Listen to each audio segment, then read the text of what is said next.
우리가 함께 볼 말씀은 누가복음 1장 1절에서 4절 말씀 보겠습니다. 누가복음 1장 1절에서 4절 말씀 교독합니다. 제가 먼저 1장 1절을 읽겠습니다. 우리 중에 이루어진 사실에 대하여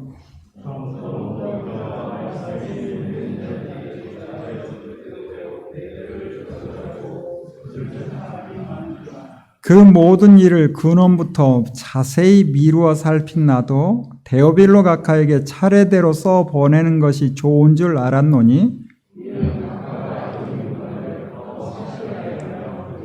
아멘. 기도합니다. 하나님 함께 주의 말씀 봅니다. 말씀을 통하여 주님 하신 놀라운 일들 확인케 하시고 또 말씀을 통하여 우리 자신을 보며 하나님의 뜻을 깨달아 하나님의 제자로서 주님의 제자로서의 삶을 힘있게 살아갈 수 있도록 우리를 붙들어 주옵소서. 예수님 이름으로 기도합니다. 아멘. 우리는 지난 시간까지 마가가 전하는 복음, 마가복음을 통해 우리 주님 예수 그리스도를 만났다면 오늘부터는 누가복음을 통해 주님을 만날 겁니다. 이미 마태, 마가복음에서 다 봤다라고 생각하는 분이 있을지 모르나 네 권의 복음서를 남긴 저자 마태, 마가, 누가, 요한 이들이 복음서를 기록한 목적은 같으나 글을 쓰는 형식이나 방법은 각자의 성향에 따라 달라질 수 있기에 우리는 더 폭넓게 예수님의 행적을 살펴보고 있는 거죠. 우리 다 믿는 것처럼 모든 성경이 하나님의 감동으로 된 것이다 라고 알고 있죠. 그래서 성경의 저자는 누구시다? 하나님이시다. 성경의 저자는 성령 하나님이시다 라고 알고 있고 성령께서 각 시대 하나님의 사람을 통해서 우리가 보고 있는 성경을 쓰게 하셨다라고 믿습니다. 그러나 하나 더 알고 싶은 것은 약 50여 명의 저자들이 있는데 성령께서 한 글자 한 글자 불러줘서 기록하게 했을까? 그건 좀 고민을 해봐야 되는 거예요. 사람을 기계적인 방식으로 사용했는가? 그건 아니라는 거죠. 성령께서 감동하사 글을 쓰게 했지만 기계적으로 사용한 것이 아니라 각각의 글 쓰는 방법이나 형식, 그 사람의 성향을 따라 글을 쓰게 하셨다라는 것은 참으로 놀라운 일이고 우리에게는 더 폭넓게 성경을 볼 수 있는 근거가 되는 거죠.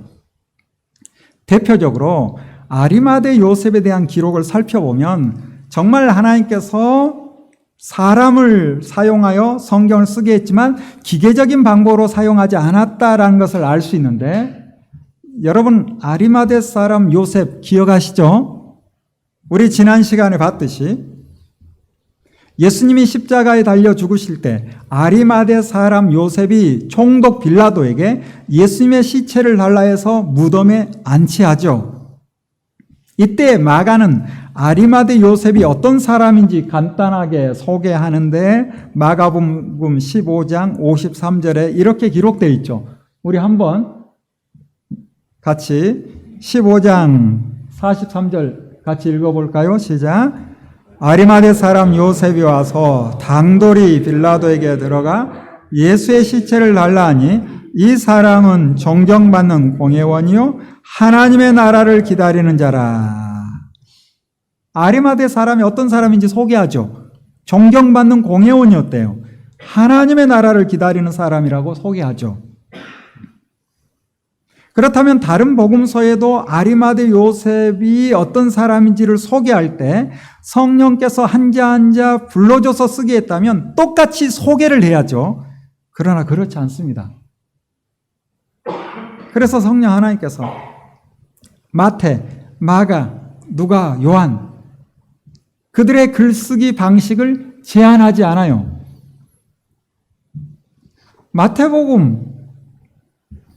마태는 과연 어떤 소개를 하고 있는가? 마태복음 27장 57절에 마태는 아리마대 사람이 누구인지를 소개하고 있죠. 우리가 한번 같이 또 읽어봅시다. 시작. 저물었을 때 아리마다의 부자 요셉이라 하는 사람이 왔으니 그도 예수의 제자라.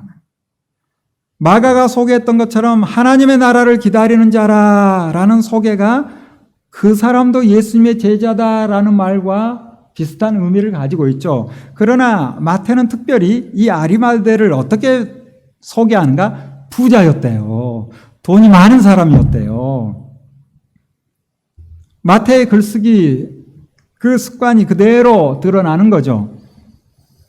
여기 부자였다고 알려주는데 우리는 이렇게 생각해 볼 수 있죠. 첫째는 그가 세금을 걷는 일을 했던 세리였잖아요. 그래서 돈에 대한 관심이 많았을 수 있다. 그러므로 어떤 사람을 볼 때 특별히 이 아리마대 사람은 돈이 많았다라는 것을 독자들에게 알려주고 있다. 이렇게 생각해 볼 수 있죠. 그러나 거기에서만 멈춰서는 안 돼요. 물론 마태가 세리였기 때문에 돈을 걷는 일을 해서 돈에 대한 관심이 많았을 수도 있지만 거기에서만 멈춰서는 안 되고 마태복음 전체를 우리가 봤던 것처럼 마태는 같은 동족 유대인에게 끊임없이 예수님은 구약에 예언된 메시아다. 그래서 예수님께서 하신 일, 하신 말씀, 하신 일과 하신 말씀을 소개하면서 끊임없이 구약에 있는 말씀을 가져와서 구약에 이렇게 예언되어 있었는데 봐라! 예수님께서 이런 행동을 하셨고 이런 말씀을 하셨다. 그러므로 예수님은 오기로 한 메시아, 그분이 이 땅에 오셨다라고 유대인들에게 전하고 있는 거예요. 마태는 그런 열정이 있었던 사람이기 때문에 부자 요셉이 자신을 위해 만든 새 무덤에 예수님을 안치한 것을 두고 구약의 어떤 말씀이 생각났을 것 같아. 어떤 말씀? 이사야 53장 말씀. 여러분 기억합니까? 지난주 우리 함께 봤잖아요. 이사야 53장 말씀을 다 같이 읽었었죠. 그래서 예수님께서 왜 재판 자리에서 아무 말씀을 어떤 변론도 하지 않았는가? 묵묵히 토살장으로 끌려가는 어린 양처럼 구약에 예언된 것처럼 예수님께서 조롱당하시고 멸시당하시고 채찍을 맞으셨는데 과연 예수님이 죄를 지어서 매를 맞는가? 이사야 53장에 분명히 밝히고 있죠. 누구 때문에? 우리의 죄악 때문에, 우리의 허물 때문에. 그러면서 이사야 53장 9절에는 어떤 기록이 있는가? 그가 죽은 후에, 예수님께서 죽은 후에 부자와 함께 있도다라는 말씀이 있잖아요. 마태는 이 말씀을 기억하고 있는 거예요. 그래서 요셉이 돈이 많다 적다 이게 관심이 있었다기보다는 구약에 예언된 것처럼 그가 죽은 후에 부자와 함께 있도다라는 이사야 53장 9절의 말씀을 기억해서 이 아리마대 사람을 소개할 때 그는 부자다. 그러므로 예수님의 죽으심은 이미 구약에 예언되어 있는 사실이었고 그 예언을 성취하신다라고 소개하는 거죠. 마태의 글쓰기가 그대로 드러나죠. 그리고 누가복음을 기록한 누가는 누가복음 23장 50절과 51절에 아리마대 사람 요셉이 어떤 사람인지 소개하는데 우리 같이 한번 50절 51절 읽어봅니다. 시작. 공회의 의원으로 선하고 의로운 요셉이라 하는 사람이 있으니 그들의 결의와 행사에 찬성하지 아니한 자라. 그는 유대인의 동네 아리마대 사람이요 하나님의 나라를 기다리는 자라.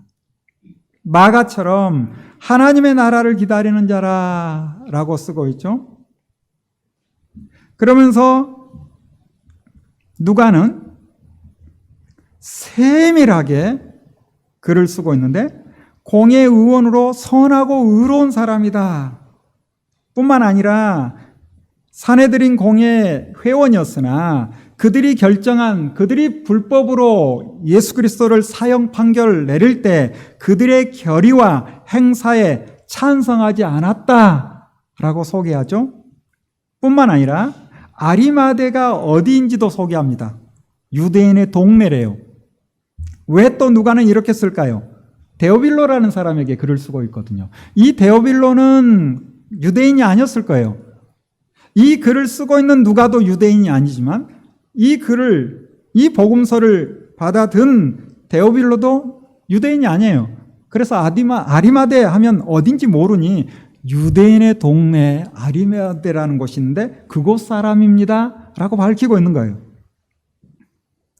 누가가 얼마나 세밀하고 부드러운 성품을 가졌는지, 특별히 누가복음을 보면 사람에 대한 애정이 각별한 사람이 누가입니다. 그 성품이 그대로 아리마대 요셉을 소개할 때 드러나죠. 마지막으로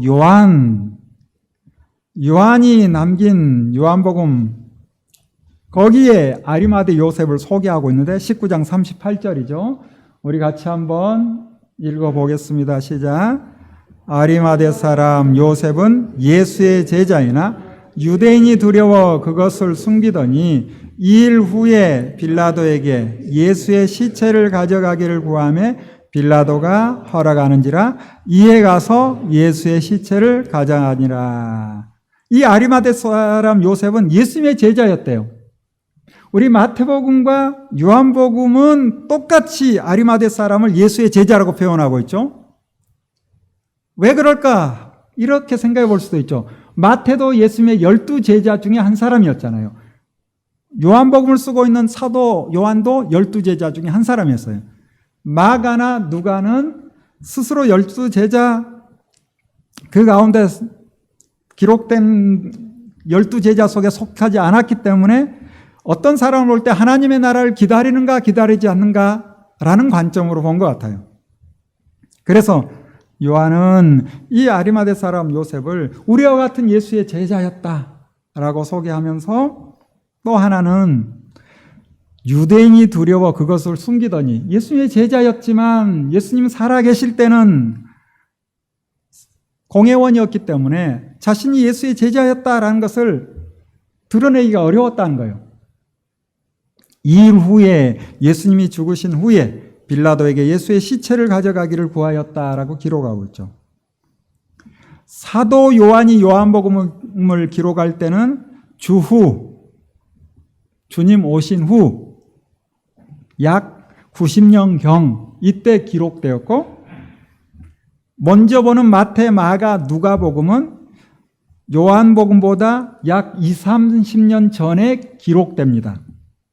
그래서 이미 다른 복음서를 통해 아리마대 요셉이 어떤 사람인지 밝혀졌으나 맨 나중에 기록한 요한은 아리마대 사람 요셉이 어떤 사람인지, 원래는 예수님의 제자였으나 유대인이 두려워서 예수님의 제자였던 것을 숨겼던 사람이다. 그러나 영원히 숨기지 않았다. 예수님이 죽으신 후에 용기를 내어 빌라도에게 예수님의 시체를 내어달라고 요청했던 그 사람이 바로 아리마대 요셉이다 소개합니다.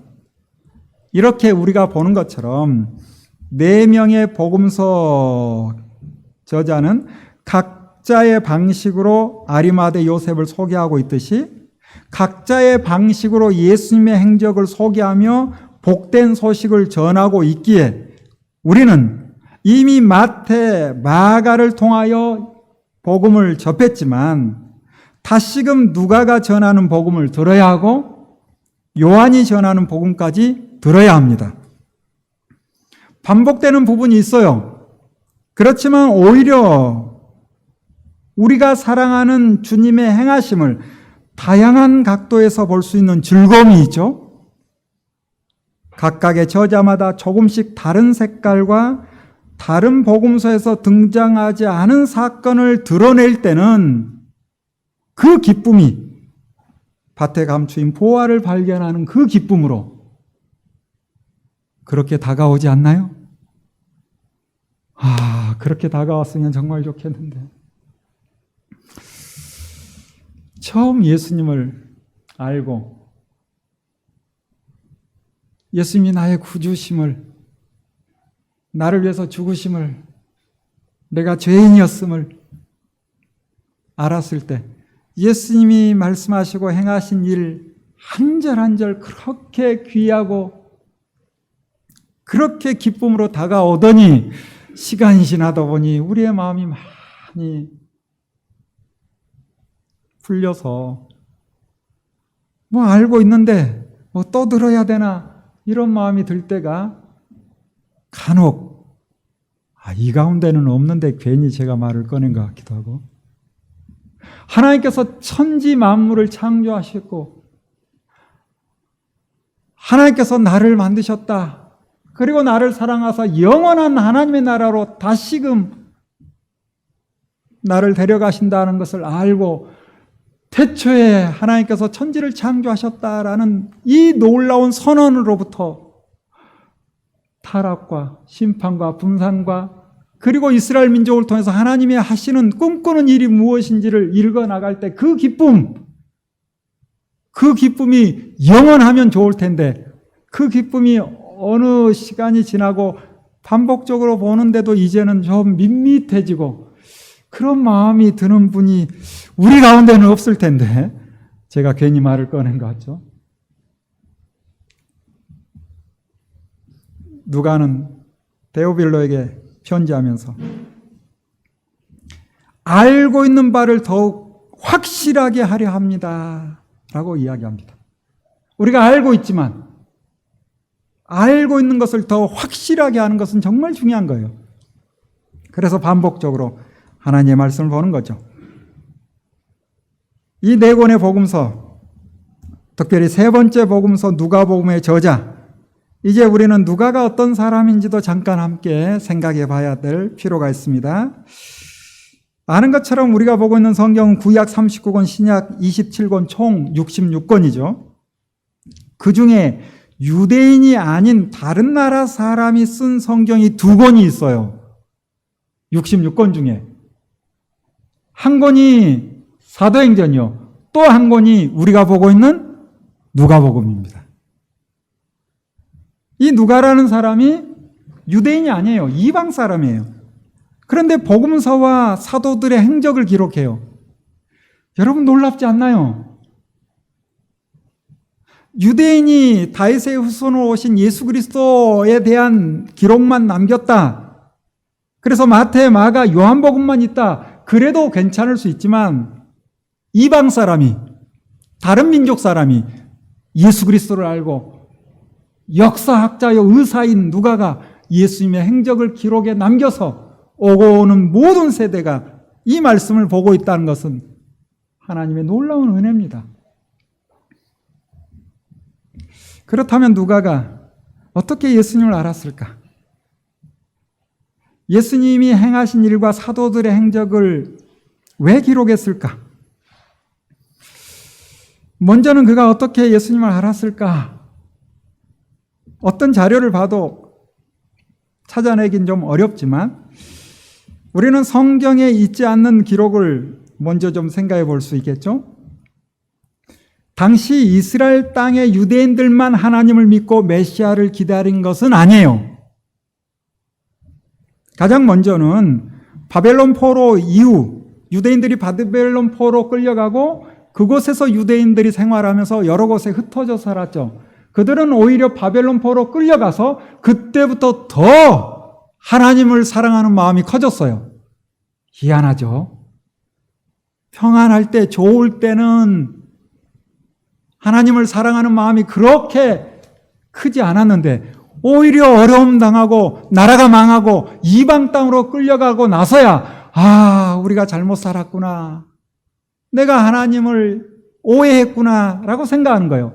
그래서 그들은 그곳에서 하나님에 대한 신앙이 더 투철해지고 우리 다니엘서 봤던 것처럼 사드락과 메삭과 아벳느고는 그 뜨거운 풀무불에 들어가더라도 이방 신상에 절하지 않는 그런 놀라운 일을 통해서 주변에 있는 많은 사람들이 이스라엘이 믿는 여호와 하나님이 누군지를 궁금해하고 또 그때 하나님께로 돌아오는 별처럼 빛나는 에스더를 통해서 놀라운 일들이 일어날 때 그때 믿지 않는 이방인 가운데 유대인 된 자가 많았더라. 하나님을 믿기로 작정한 자가 많았더라 라는 기록들이 있어요. 그래서 그때부터 이스라엘 땅만이 아니라 그 주변 바벨론을 중심으로 그 주변 나라 사람들 가운데 여호와 하나님을 믿는 사람들이 있었던 거죠.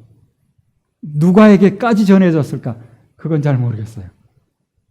그때가 주님 오시기 한 600년, 500년 전 이야기고, 그리고 또 하나 생각해 볼 것은 주님이 오시기 전 약 300년 전에 이집트 지역을 다스리던 톨레미 2세가 알렉산더를 존경하는 마음으로 많은 책을 알렉산드리아 도서관에 비치하고 싶은 마음에 주변 나라 다른 언어로 된 문헌들을 헬라어로 번역 작업을 시작합니다. 그때 유대인이 보던 구약 성경도 헬라어로 번역해서 출간하죠. 그것을 우리는 70인역 이렇게 부릅니다. 그리고 여러 지역 도서관에 70인역을 비치하면서 새로운 것에 관심이 많던 헬라인 중에 구약 성경인 70인역을 통해 하나님을 알게 되는 사람들도 생겨났을 거예요. 여러분도 책에 대한 관심이 많잖아요. 그래서 신간, 내가 관심 있는 분야에 새로운 책이 나왔다 하면 도서관으로, 요즘 도서관이 어떻게 생긴지도 잘 모르나요? 서점으로, 요즘 인터넷으로 다 하니까. 벌써 2300년 전에도 책에 대한 관심이 많았어요. 20대의 젊은이 알렉산더는 세상의 모든 보화보다 나는 책이 더 귀하다라고 소리쳤거든요. 그가 유럽을 통일했거든요. 그래서 그 알렉산더를 존경하는 사람들은 다 책에 관심이 많았고, 이집트 땅의 톨레미 2세도 책에 관심이 많았기 때문에 읽을 수 없는 책들은 다 헬라어로 번역을 해서 그 책을 보고 싶은 거예요. 여러분처럼. 그래서 헬라인 중에도 구약 성경인 70인역을 통해 하나님을 아는 사람들이 있었을 겁니다. 이렇게 먼저는 바벨론 포로 이후에 흩어졌던 유대인들을 통해서 하나님을 믿는 이방 사람들도 생겨나고, 또 자연스럽게 70인역을 통해서 하나님을 아는 사람도 있었을 것이고, 그들은 창조주 하나님뿐만 아니라 오실 메시아를 기대하는 이방 사람도 있었을 가능성, 그 중에 누가 있을까요? 누가가 있었을까요?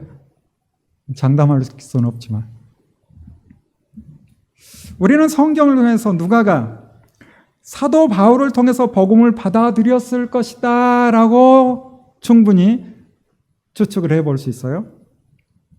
왜냐하면 사도행전 16장 10절을 보면 사도 바울이 두 번째 전도 여행을 다니며 아시아 지역에 들어와서 유럽의 마케도니아 이곳으로 넘어갈 때 누가도 함께 있었다라는 것을 사도행전 16장 10절을 통해서 확인 가능하죠. 그래서 언제 바울을 만났는지는 정확히 알 수 없어요. 아마 드로아 지역 아니면 그 아래 지역 무시아 정확히 어딘지는 모르지만 바울과 누가가 만났어요. 그리고 함께 유럽으로 넘어갑니다. 누가는 사도행전을 쓰면서 자기가 어떻게 주님을 만났는지 그런 기록은 하지도 않아요. 내가 바울 사역에 어떤 도움을 주었다 이런 것도 쓰지 않아요. 자기는 철저하게 함께 있을 때 우리가 라는 그 단어로만 자기를 드러내고 나머지는 믿음의 사람들이 어떻게 성령님과 함께 하나님의 일을 감당했는지를 기록합니다. 바울은 오히려 골로새서 4장 14절을 통해서 누가를 소개하는데 어떻게 소개하는가? 사랑받는 의사 누가라고 소개합니다. 뿐만 아니라 바울은 마지막 편지인 디모데후서 4장 11절을 통해서 마지막까지 나와 함께 한 사람이 누가다라는 것을 밝히고 있어요. 누구도 세상이 좋아서 떠났고 나를 등졌지만 누가는 마지막까지 나와 함께, 누가가 나와 함께 있느니라. 사형수 감옥에 갇혀 있을 때 그렇게 편지를 써요. 누가라는 이름은 헬라어로 루카스, 그 의미가 빛을 주는 사람이에요.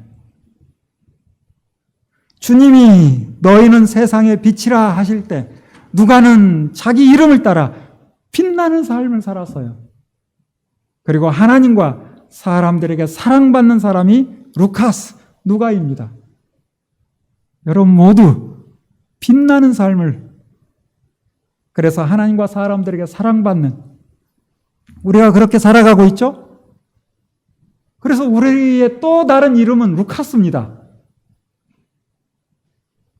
예배 후에 우리가 다 이제 루카스라고 빛나는 삶을 살고 있는, 하나님과 사람들에게 사랑받는 삶을 살고 있는 우리 자신임을 드러내야죠. 그가 우리에게 전하는 기쁜 소식, 놀라운 소식, 복음. 우리는 누가복음을 보는 거예요. 1장 1절 2절 우리 다시 한번 누가복음 1장 1절 2절 말씀 같이 읽어봅니다. 시작. 우리 중에 이루어진 사실에 대하여 처음부터 목격자와 말씀의 일꾼된 자들이 전하여 준 그대로 내력을 저술하려고 붓을 든 사람이 많은지라. 당시 예수님에 대한 여러 기록이 있었는데 이 기록이 사실에 대한 기록이라는 것을 누가는 밝힙니다. 우리 가운데 일어난 일들에 대한 기록은 거짓으로 기록할 수 없고 거짓으로 기록된 자료는 보존 가치가 없는 거죠. 2000년 전 이스라엘 땅에 일어난 사실을 누가는 기록하였고 그 기록이 사실이기에 오늘 우리에게 전해진 것이죠. 누가가 일어난 사실에 대해서 기록했는데 이 일어난 일, 일어난 사실, 이 기록을 언제 했을까? 여러분 궁금하지 않아요? 궁금하지 않아도 들어야 합니다. 그 연대를 정확히 알 수는 없지만 주후 61년 혹은 63년, 그래서 주후 61년에서 63년 그 사이에 누가복음이 기록됐을 것으로 봅니다. 물론 다른 주장을 하는 학자들도 있긴 하지만 왜 이렇게 보는가? 그 근거가 사도행전 21장부터 28장까지의 기록을 통해서 알 수 있어요. 여러분 사도행전 21장부터 28장에 어떤 기록이 있는지 머리에 막 그려지죠? 바울이 3차 여행 끝나고 예루살렘으로 돌아왔잖아요. 그래서 예루살렘 돌아와서 자연스럽게 이제 함께 왔던 이방 사람과 거리를 거닐기도 하죠. 그리고 예루살렘에 왔으니 어딜 가봐야 되겠어요? 성전에 가야 되잖아요. 근데 바울은 율법에 정통한 학자기에 자연스럽게 성전에 갈 때는 이방인과 함께 가지 않아요. 이방인과 성전 안에 들어가면 안 되는 거거든요. 그렇지만 평소에는 헬라 사람들과 자유롭게 얘기 나누고 함께 다니고 그렇게 했거든요. 그런데 바울을 시기하는 어떤 유대인들이 모함을 합니다. 바울은 성전에 유대인 외에 다른 이방인과 들어간 적이 없는데 바울이 이방인을 데리고 성전에 들어갔다라고 모함을 하는 거예요. 그러다 보니 그렇지 않아도 바울에 대해서 좋지 않은 감정이 있던 사람들이 뭐야? 바울이 하나님이 하지 말라는 그 말씀을 어겼어? 법을 어겼어? 그리고 이제 바울을 해하려고. 이때 바울을 추종하는 사람들은 또 바울을 지키려고. 그래서 예루살렘 시내가 아주 시끄러워지는 거예요. 이때 로마의 천부장이 나서서 무슨 일인가 싶어서 떼어놓죠. 그리고 말을 들어보니 서로 다른 주장을 하는 거예요. 그럼 어떻게 해야 돼요? 일단 시간을 두고 재판을 해보자. 그래서 자연스럽게 바울이 갇히게 되는 거예요. 그리고 갇혀 있는 게 또 은혜라. 왜? 바울을 죽이려고 먹지도 않고 내가 바울을 죽일 때까지 먹지를 않겠다라고 다짐하고 하나님께 맹세하는 결사대가 생기고 심각한 상황이 벌어지죠. 그래서 예루살렘에 있으면 위험하기에 가이사랴 해안가에 있는 그 도시에서 한 2년가량 머물면서 재판을 하는 거예요. 근데 이때 누가 함께 왔어요? 누가? 웃지만 마시고. 누가 함께 왔어요? 누가 함께 왔죠. 누가는 말씀드린 것처럼 2차 전쟁 때 바울을 만났지만 잠깐 떨어져 있다가 3차 전쟁 마지막 예루살렘 돌아올 때 함께 하더니 마지막 바울이 숨을 거둘 때까지 함께 있었던 사람이 누가거든요. 그래서 누가가 함께 있지만 바울이 2년 갇혀 있으니 어느 정도 시간적 여유도 있고 그래서 예루살렘 그곳에 온 김에 예수님에 대해 들었던 이야기들 그리고 예수님을 직접 만났던 사람들 또 예수님의 제자들 찾아다니며 예수님의 말씀과 그분이 하신 일들을 기록에 남기는 거예요. 이때가 언제인가? 주후 59년경에 있었던 일이에요. 그리고 2년이 지나서 이제 61년이 되죠. 이때 바울은 로마에서 재판을 받겠다 해서 로마로 가게 됩니다. 누가 함께 갑니까? 그렇죠. 누가 함께 가죠. 그래서 누가와 함께 또 다른 사람과 함께 로마로 가서 바울은 재판을 받기 위해서 다시 또 61년부터 63년까지 로마에서 약 2년가량 가택연금 상태에서 재판을 받아요. 이게 우리가 보는 사도행전 21장부터 28장까지의 기록이죠. 그러므로 우리는 이 기록을 통해서 누가가 예루살렘에 왔었던 그 2년 기간 동안 본인이 밝히는 것처럼 그 모든 일을 근원부터 자세히 미루어 살핀 나도 차례대로 좀 써보내는 것이 좋을 것 같아서 자료 수집을 하고 기록을 해서 복음서를 남겼던 거죠. 왜 이렇게 볼 수 있는가? 사도행전 1장 1절, 2절 그리고 우리가 보고 있는 누가복음 1장 1절부터 4절 말씀을 같이 보면 이 누가가 먼저 쓴 글이 있고 나중에 쓰는 글이 있다라는 것이 그대로 드러나죠. 우리 사도행전 1장 1절, 2절 말씀을 한번 같이 읽어볼까요? 사도행전 1장 1절, 2절 같이 읽습니다. 시작. 데오빌로여, 내가 먼저 쓴 글에는 무릇 예수께서 행하시며 가르치시기를 시작하심부터 그가 택하신 사도들에게 성령으로 명하시고 승천하신 날까지의 일을 기록하였노라. 이 누가가 글을 잘 쓴다는 것은 내가 먼저 쓴 글은 이겁니다 라고 데오빌로에게 말을 하는데 누가복음의 내용을 몇 단어로 압축해버리는 거예요. 예수께서 행하시고 가르치시고 명하시고 승천하셨다. 이 네 마디로. 예수님이 하신 일이 무언가, 예수님이 행하신 일, 그리고 가르치신 일, 그리고 명하시고 승천하셨다. 이거 내가 먼저 쓴 글, 내가 먼저 보낸 글 속에는 그거 있죠? 데오빌로요. 그런데 이제는 그 후에 어떤 일이 있는지 또 씁니다. 하고 사도행전 28장까지 기록해서 데오빌로에게 보내죠. 누가는 데오빌로에게 사도행전과 누가복음을 보내요. 그게 사본화돼서 우리까지 볼 수 있다는 게 얼마나 감사한지.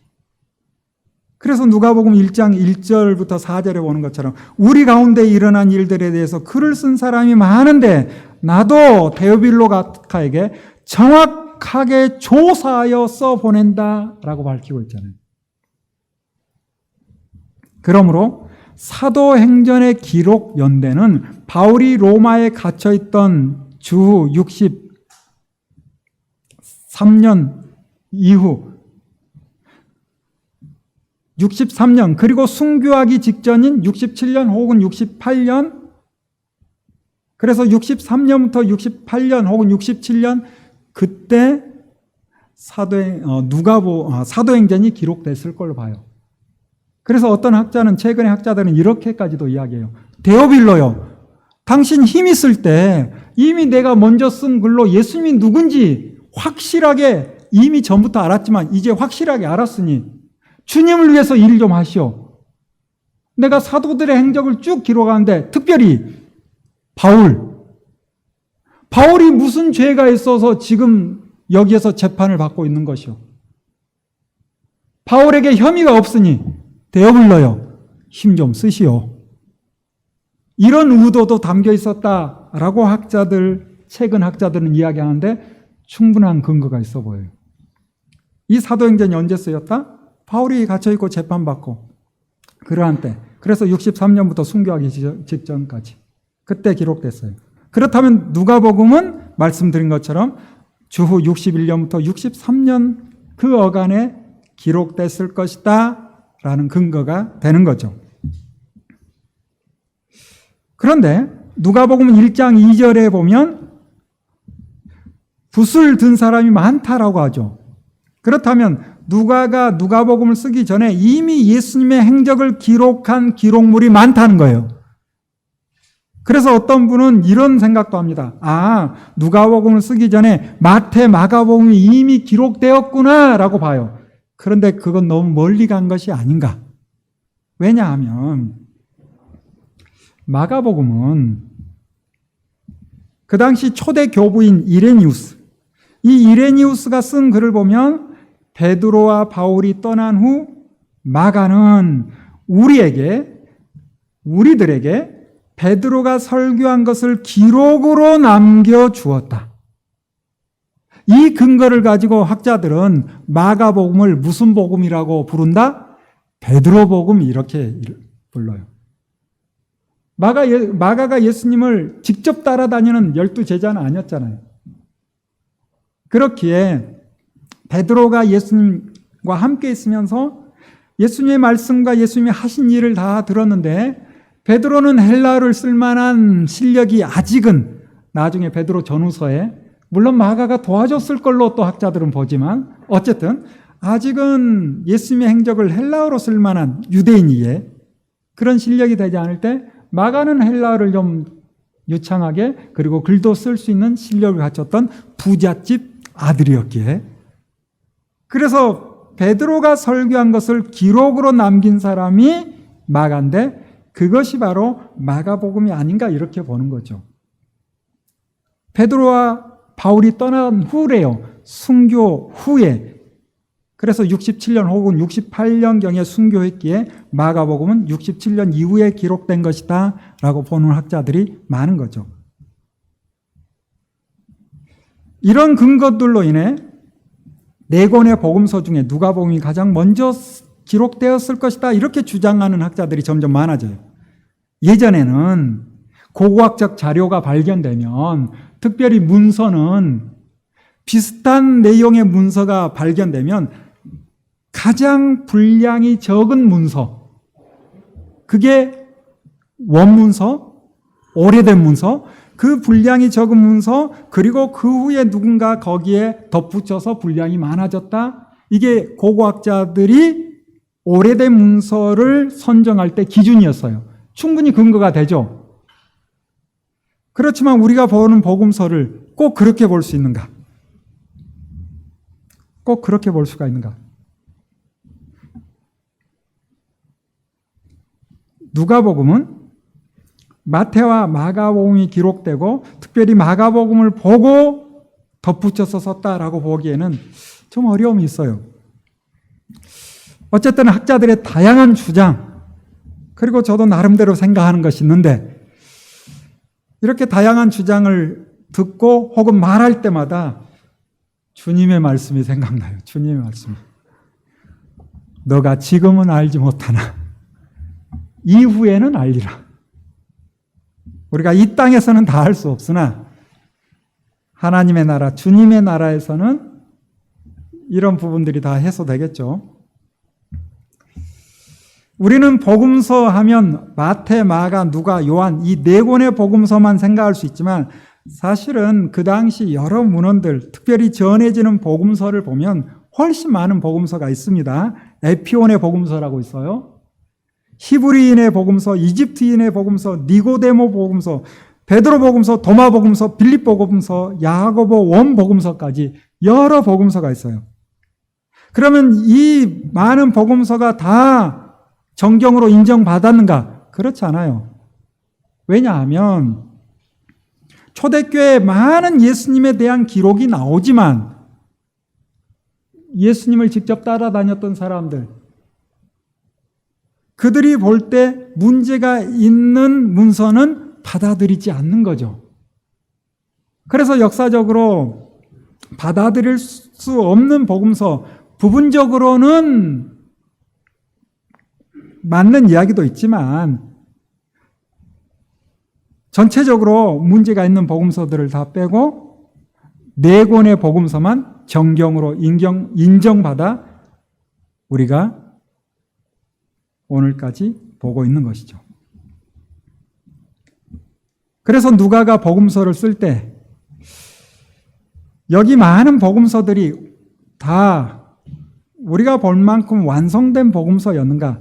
그렇게 보기는 어렵고 주님을 직접 눈으로 본 사람들이 전해준 대로 기록한 여러 문서가 있었다라는 것을 생각해 볼 수 있고, 특별히 파피아스가 기록으로 남긴 타로기아 번역하면 그 말씀들이라는 메모장. 이게 초대교회 복음서를 기록하는데 가장 중요한 문서가 아니었을까. 이 타로기아, 그 말씀들이라는 메모장은 마태가 예수님의 말씀을 메모한 원고예요. 아마 다른 제자들이나 예수님을 따르는 사람들도 남긴 메모장이 덜어 있었는데 누가가 볼 때는 뭔가 아쉬운 거죠. 틀렸다는 것이 아니라, 그래서 누가가 글을 쓰기 시작하는데 3절, 4절에 있는 것처럼 우리 3절, 4절 말씀 같이 한번 읽어봅시다. 3절, 4절 시작. 그 모든 일을 근원부터 자세히 미루어 살핀 나도 데오빌로 각하에게 차례대로 써보낸 것이 좋은 줄 알았노니 이는 각하가 알고 있는 바를 더 확실하게 하려 함이로라.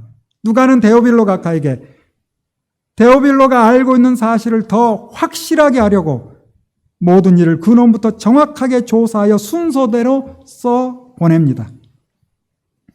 우리가 이미 믿음 안에 서 있지만 어느 때 우리는 약하기에 흔들릴 때가 있고, 내가 하나님을 사랑합니다 고백했지만 이런저런 일로 인해서 내 마음이 또 작은 일로, 불필요한 일로 하나님을 향한 마음이 흔들릴, 그럴 때 우리가 더 확실히 믿음 안에 설 수 있는 방법은 무엇일까? 하나님의 말씀이죠. 이루어진 사실을 다시 보는 거죠. 그래서 우리가 마태, 마가가 전해준 복음도 즐겁게 살폈듯이 누가가 전하는 복음 기대되지 않나요?